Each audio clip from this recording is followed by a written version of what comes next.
Love Serye TV. Miserable proposal to my ex. Tunghayan na po natin ang ika-4 na bahagi. Nagising ako nang may tumamang sinag ng araw sa mukha. Dahan-dahan kong inimulat ang mata, saka nilingon ang katabi. Masakit ang katawan ko. Sumilay agad ang ngiti sa aking labi. Ilang beses niya akong inangkin kahapon hanggang sa mawalan ako ng lakas at makatulog. Ipinilig ko ang ulo nang maalalang wala kahit anong namagitan sa amin, pwera na lang ang papel na aming pinirmahan. Agad kong ipinikit ang mata nang maramdamang yumakap ang braso nito sa bewang ko at ipinatong ang baba sa leeg ko. Hinalikan nito ang pisngi ko at pinitik ang ilong. "I know you're awake," he said huskily. Idinilat ko ang mata saka siya tiningnan. "Alis nga," sabi ko sa mahinang boses. "Do you want me to?"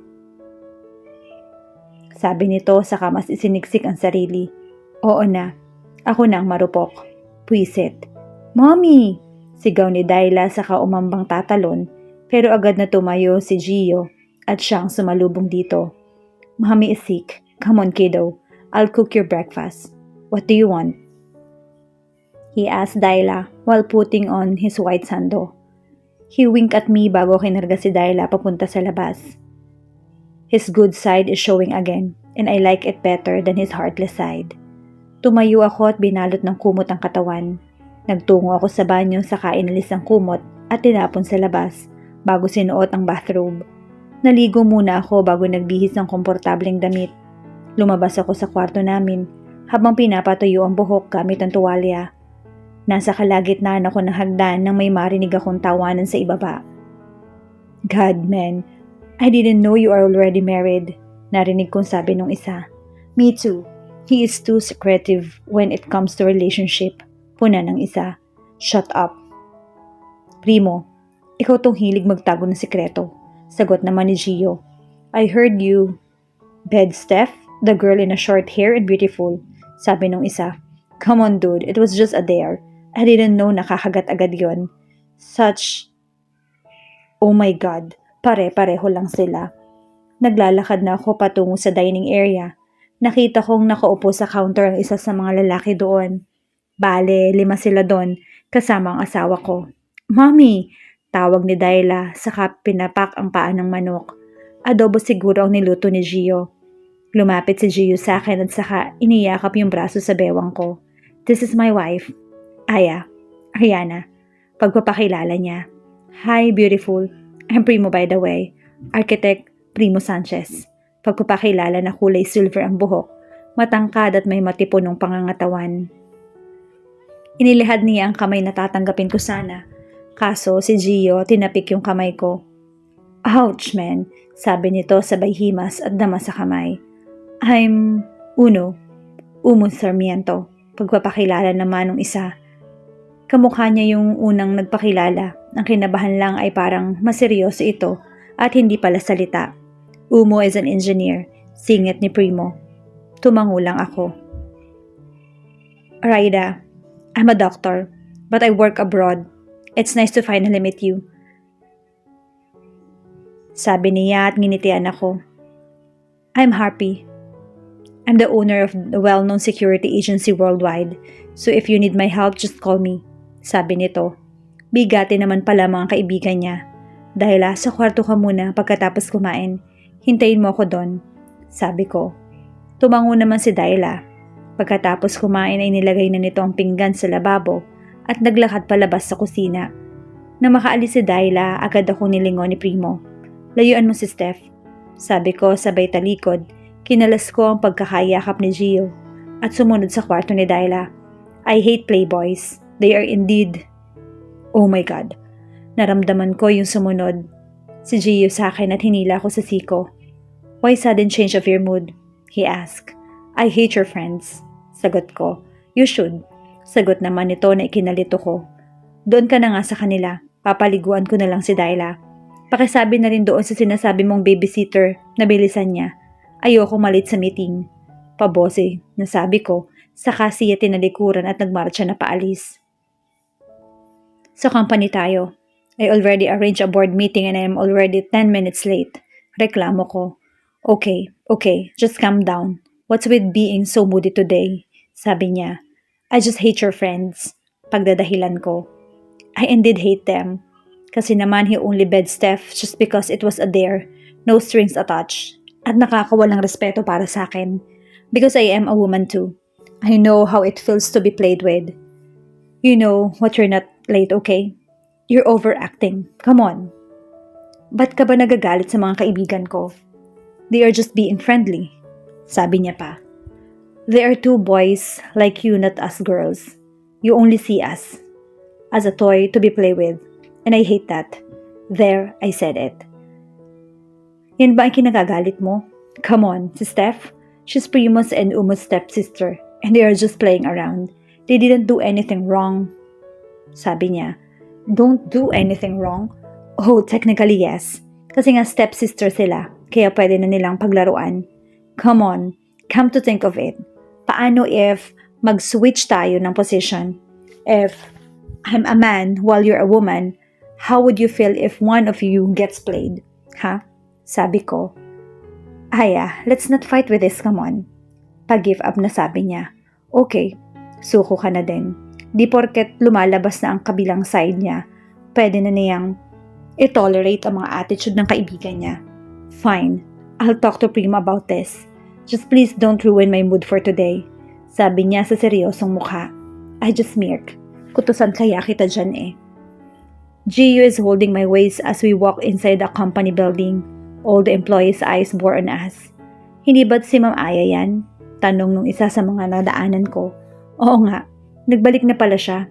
Sabi pa nung isa. Kailan pa? Buti na lang at nakauwi na siya ngayon. Sabi naman ang isa pa sa gilid ni Gio. Welcome back po, Miss Aya. Maligayang sabi nila. Thank you. Nginitian ko sila saka nagpatuloy ng paglakad patungo sa elevator. Pinindot ni Gio ang third to the last na palapag kung saan ang conference room. Na makalabas, binati ako ng nasa front desk at saka sinasabing kompleto na sila sa loob. Binuksan ko ang pinto. Nakita ko doon si Tita, si Bria, at ang 8 pang member ng board. Miss Aya, I'm glad that you're back. Sabi ng nasa mid-20s na babae. Thank you, Miss Lopez. Ngumiti ako sabay basa sa nameplate nito. Sorry for being late. Yun lang ang sinabi ko saka ako nagtungo sa upuan sa harap at sa gilid ko naman si Gio. As you all know that I only can manage the whole corp because I am the daughter of the CEO and in honor of my parents' death. Nandito ako para punan ng posisyong Chief Executive Officer pero ang asawa ko ang magiging CEO ng kumpanya because I will be managing his shipping lines. His company rather. Paliwanag ko. Mr. C, can you dictate the company's money state for the past 3 years? Utos ko. Pero Miss I am ordering you to lend me the files or dictate to me the money state or how many did the company spend for the past 3 years. Matigas na English na sabi ko. Aabot hanggang 100 milyon ang nagasto sa isang taon, miss. And for the past 3 years, 400 million po ang nabawas sa pondo para sa pagpapatayo ng mga malls sa iba't ibang lugar sa bansa. About naman po sa sales, mataas po ang sales nung nagdaang 3 taon. Sagot nito, 400 million? You just said 100 million sa isang taon at 3 taon lang ang nawala. Kaya paano naging 400 million ang nabawas unless may kumuha sa pondo? I said while turning my gaze to my tita, who went pale. I didn't spend my brother's company's money. Watch your words, Aya. I am still your aunt. Pagalit na sabi nito. Oh no, you can scare me with that, tita. And I respect you as my aunt. But if I found out that you spent the money of my family's company, I will file a case against you. Banta ko. How about the stocks, supplies at mga pabrikang paggawaan ng mga laruan at iba pang mga gamit? Tanong ko. Okay naman po. At tumaas din po ang sales natin noong nagdaang araw. Wala rin po naging problema. May mga bago na lang pong mga supplier galing sa iba't ibang bansa. Sagot nung isa sa mga member ng board. Tumangutango ako. How about the construction of the malls na pinapatayo sa Pasig, Davao, Cagayan, Cavite? Anong status nun? Tanong ko ulit. The 3 malls are still ongoing to construct pa po. While the other 2 is already done, need niya na lang po ang mga branches and supplies. Sabi niya. Nag-offer din po ang boutique na magtatayo din sila ng branch sa loob po ng mall nyo. It's on the files po. Need nyo na lang po itong i-approve. Dagdag din ng isa. Is that all? Tanong ko. Sabay-sabay silang nagsitanguan. Okay, meeting adjourned, sabi ko. Tiningnan ko si Gio. Kanina pa kasi ito tahimik simula na mag-start ang meeting. Why are you so quiet? Tanong ko. I'm just wondering how beautiful my wife is. Bola nito. Whatever. Sabi ko, saka na tumayo at naglakad patungo sa pinto. Nakasunod lang ito sa akin nang biglang hinablot ni Bria yung siko ko. She slaps me. I just smirk at her kaya sinampal niya uli ako. This is what you get for accusing my mother. Such a bitch, sigaw niya. I stared at her blankly. You know what? No one ever did that to me. Not even my friend nor my family. I said, what? Go on and slap me. Lumapit ako sa kanya at walang pakundangan sinampal. Mag-asawang sampal ang ibinigay ko. Hindi niya pa nadudugtungan ng mga sinasabi niya dahil doon. And that is what you will get if you try to hit me again. I said at sinampal ko ulit siya. And that if you lay your dirty fingers on my territory and my husband is part of it. I said as I flipped my hair and started to walk out. He said, ang sakit ng panga ko. Siya kayang sampalin ko. Naglalakad na ako papunta sa nakabukas na elevator nang biglang may humigit sa bewang ko. What's with you today? Kanina ka pa. Nakakunot ang noo nito. Halatang nagtitimpi. I sighed before facing him. Hindi ko alam ang maatim na makasama sila sa isang kwarto. Sabi ko, it's true. Umakyat agad ng dugo sa ulo ko dahil sa kanila. Is that so? Mapanuring titig ang ibinaling niya sa akin. Come on, let's go. I want to see my son. Sabi ko at saka na siya tinalikuran. Mahal, she really needs us now. I want to kiss her and hug her. I miss her so much. Naiiyak na sabi ng asawa ko. Shh, now. I know she's doing great and is taking care of her, as you can see. Pagpapanatag ko sa loob niya. I know, but do you remember when she ran 3 years ago? And she's already pregnant. She needs me. She needs us. Please, payagan mo na ako makasama siya. Humahagulhol na ito sa harapan ko. Mahal, listen. If we meet her as soon as possible, mahahanap tayo ng gustong pumatay sa atin. Can't you see? She's okay. Pagpapagaan ko sa loob niya. I hug my wife as I kiss her forehead. Tiningnan ko uli ang building kung saan sila lumabas. We'll be together again, may unika iha. Daddy loves you so much. 3 months have passed. Oo, 3 buwan na kami dito sa penthouse si Gio. But according to him, he is planning to renovate his house. It was in a private village along with his colleagues. And my company is doing great. I receive a lot of welcome from the stockholders and my father's business associates. They even throw a welcome party for me. But about the changing positions, hindi na namin yung ginawa. Gio told me to keep my family's company with me because I am the daughter and I should be the one managing it. Daila is now enrolled in a private school near the hotel location. Mga ilang minutes lang ang biyahe papunta doon. I'm wearing my true black pencil cut dress together with my trench coat. Nag-makeup lang ako ng kaunti saka na ako lumabas sa kwarto. Daila, can you get mommy's green stiletto? It is beside a cabinet near your door's room. Utos ko habang sinusuot ang earrings. Here, mommy. Sabi nito sabay bigay. Hinalikan ko ang noo niya saka pinat sa ulo. Wear your uniform now. Mommy's going to take you to your school. Sabi ko at tumango naman ito. Grade 1 na siya since his teacher said na marunong na naman daw siyang magsulat at magbasa. And according to them, his mindset is already 5 to 6 years old, but is only turning 4 this coming July. Maybe because of my husband's genes together with mine. Noong isang araw nga ay may umami na ang batang babae sa akin. Sabi niya crush niya daw si Daila. I just laugh at hinayaan siya. Mama, I'm ready na po. Tsaka Papa said he's in the lunch. He's waiting for us na po. He said at isinuot ang backpack niya. Nang matapos ang pag-aayos, isinuot ko na yung Chanel bag at saka hinawakan ng kamay ni Daila. Lumabas na kami sa unit niya, saka kami sumakay sa elevator pababa sa lunch. Nang makadating sa lunch, nandoon na nga si Gio at naghihintay sa amin. Why took you so long? I've been here for about 5 minutes. Naiinis na sabi nito. I'm sorry, okay? Nagbibihis pa kasi si Daila. Kaya ako hinihintay. Sagot ko dito. Come on, let's go. Sabi nito. Nauna itong maglakad. You see, he is back with his serious self again. Businessman na businessman. Pinagtitinginan kami ng mga tao sa baba. Ganito naman lagi, parang hindi sila makapaniwala na may asawa na ang may-ari ng hotel na to. Gosh, is that G. Valencia? He looks even hot, sabi nung isa sa mga nadaanan ko. I glare at them. Napayuko naman yung isa. I didn't know we had a very jealous wife. I had to stop for a while at hinanap kung sino nang nagsabi nun. Nang mahuli ng mata, binitawan ko muna si Dayla at naglakad palapit sa kanya. Mahigpit kong hinawakan ang bag na dala para hindi ko siya masapak gamit yon. Nang nasa harapan na niya ako, hinawakan ko ang kuwelyo na suot nitong uniform. She's a part-timer, I think. Ngayon ko lang siya nakita. You know what?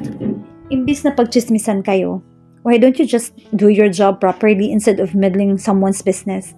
I acknowledge your thoughts about me, but I think you're wrong about the first word. Sabi ko at pinagpaga ng kuwelyo niya. I'm not that type of woman who gets jealous easily. So you better think before you speak. This is a warning, miss. Tiningnan ko ang nameplate niya. Miss Cruz, keep up the good work. I said. Ngumiti ako ng bahagya saka tumalikod at naglakad na uli papunta kay Dayla. Let's go? Aya ko kay Dayla na nakatayo lang kung saan ko siya iniwan. Mommy, the woman looks so scared of you. Komento ng anak ko. I'm just stating the fact, baby. I didn't know. I get her scared. Sabi ko. Nang makalabas na kami sa hotel, mas lalong kumunot ang noo ni Gio dahil sa natagalan kami. What? Agad kong sabing nakabukas na ang pinto sa backseat ng kotse niya. We aren't using the limo. Instead, he bought a very expensive car. He brought it in other country at pinaship niya lang dito. Ihatid muna natin si Dayla sa eskwelahan niya. Sabi ko. Harvard Elementary. Shh. Utos niya sa driver. Nang mahatid sa school si Dayla, nagpaiwan yung driver kanina at si Gio naman ngayon na nagda-drive. Did you scare the janitress? I saw what you did earlier. Nakakunot noong tanong nito habang ang tingin ay nasa kalsada. Come on, pati ba naman ikaw? What do you think of me? A monster? I said, and I crossed my arms in front of my chest. I'm just asking, sabi niya. You're making it a big deal. Sabi ko. I'm not, Aya. I'm just asking. Sabi niya ulit. Okay, sabi ko, tumahimik na lang sa gilid. Mga ilang minuto ang biyahe papunta sa company namin. Thanks for the ride. Sabi ko sabay bukas ng pinto na makarinig at makarating sa parking space ng building. Pabagsak kong isinarado ang pinto. Anong akala nila sa akin, monster? I didn't even know na matatakot yung babae. Kasalanan ko bang chismosa siya? Sasakay na sana ako sa elevator nang may humablot sa braso ko. I'm sorry, sabi ni Gio. Why are you saying sorry? Sabi ko sa kapilit na inalis ang kamay sa braso ko. I'm sorry, okay? I was just asking. I didn't mean to offend you. Sabi niya ulit. Yeah, sabi ko. Come on, talk to me. I won't leave unless we won't settle this argument. Sabi niya. We did not fight, okay? Kaya umalis ka na. Sabi ko. No, I won't leave. Sabi niya. I rolled my eyes at lumapit sa kanya. I tiptoed to reach his lips and kiss it. You're fine with that, okay? I said. Kinunutan niya lang ako ng noo. Come on, Gio, you should leave now. I was caught off by his sudden kiss. He grabbed my waist using his other hand. I answered his kiss at ang kamay niya na nakahawak sa braso ko kanina ay nasa bewang ko na. I breathed some of the air na matapos ang isang segundong halikan na yon. Both of our lips parted. He licked his lower lip at nagsalita. You're scary and I like you being in that way. But honestly, you look hot when you're mad. He winked at me before turning his back. What the hell was that?